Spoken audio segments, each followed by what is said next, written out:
Today our technologist is going to demonstrate the views of the wrist. We'll start with the PA wrist. We have a 10x12 lengthwise. We are at 40 inches SID.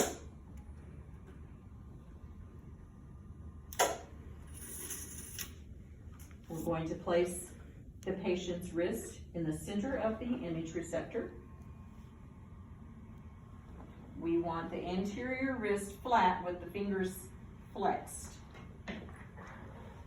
at the MCP. Centerways perpendicular, and we're centered to the mid-carpal area.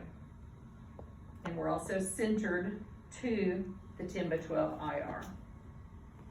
We're going to collimate 2.5 inches proximal and distal to the wrist joint and 1 inch on the sides, which is where we will place the correct marker.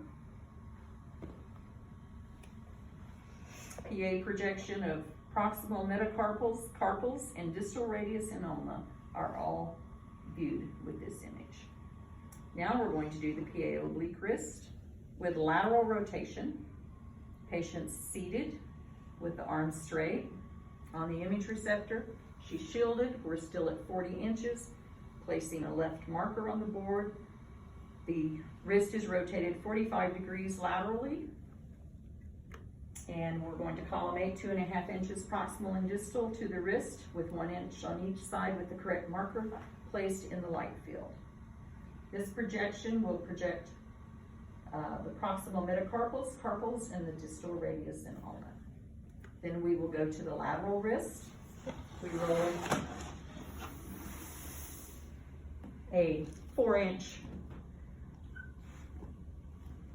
pillow in, because for this one, the wrist has to be placed on the image receptor with the elbow at a 90-degree angle, with the thumb side up. And then we center to the wrist joint. And we collimate 2.5 inches proximal and distal to the wrist joint and 1 inch on the plantar dorsal surfaces with the correct marker in the light field. And we're ready to take the image.